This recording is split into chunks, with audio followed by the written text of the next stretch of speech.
أشرقت نفسي بنور من فؤادي. السلام علیکم ورحمۃ اللہ وبرکاتہ۔ ریڈیو HRDF میں آپ کا استقبال ہے۔ حضرت ام حرام رضی اللہ عنہا رسول اللہ صلی اللہ علیہ وسلم کی رضاعی بہن تھیں۔ ایک دن رسول اللہ صلی اللہ علیہ وسلم ان کے گھر تشریف لے گئے اور دوپہر کے کھانے کے بعد سو گئے۔ جب بیدار ہوئے تو آپ صلی اللہ علیہ وسلم مسکرا رہے تھے۔ ام حرام رضی اللہ عنہا نے پوچھا، یا رسول اللہ، کس بات پر مسکرا رہے ہیں؟ رسول اللہ صلی اللہ علیہ وسلم نے فرمایا، میں نے خواب میں دیکھا کہ میرے کچھ صحابہ جنگ کے سفر کے دوران سمندر پار کر رہے ہیں۔ ام حرام رضی اللہ عنہا نے آپ صلی اللہ علیہ وسلم سے کہا کہ آپ دعا فرمائیے کہ اللہ مجھے بھی انہی میں سے کر دے۔ آپ صلی اللہ علیہ وسلم نے ان کی درخواست پر ان کے لیے دعا فرمائی، پھر آپ صلی اللہ علیہ وسلم اپنا سر رکھ کر سو گئے۔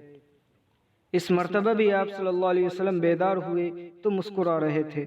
ام حرام رضی اللہ عنہا نے آپ صلی اللہ علیہ وسلم سے پوچھا، آپ کیوں مسکرا رہے ہیں؟ آپ صلی اللہ علیہ وسلم نے جواب دیا، میں نے اپنے بعض صحابہ کو دیکھا کہ وہ اللہ کی راہ میں جنگ کے لیے جا رہے ہیں۔ ام حرام رضی اللہ عنہا نے آپ صلی اللہ علیہ وسلم سے کہا، آپ دعا فرمائیے کہ اللہ مجھے بھی انہی میں سے کر دے۔ آپ صلی اللہ علیہ وسلم نے فرمایا، آپ سب سے پہلی فوج میں شامل ہوں گی۔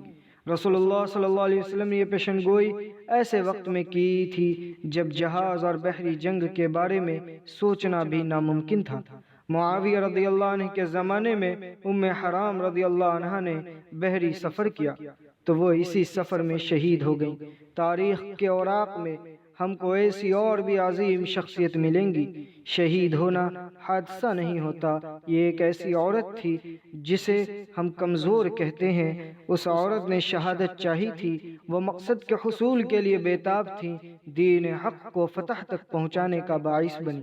یا تو فتح یا شہادت، یہ واحد چیز ہے جو مومنین کو میدان جنگ سے حاصل ہوتی ہے۔ اللہ تعالیٰ نے مومنین کو حکم دیا کہ دشمن سے کہو، تم ہمارے بارے میں جس چیز کا انتظار کر رہے ہو وہ دو بھلائیوں میں سے ایک ہے، اور ہم تمہارے حق میں اس کا انتظار کرتے ہیں کہ یا تو اللہ تعالیٰ اپنے پاس سے کوئی سزا تمہیں دے دے یا ہمارے ہاتھوں سے، پس ایک طرف تم منتظر رہو، دوسری جانب تمہارے ساتھ ہم بھی منتظر ہیں۔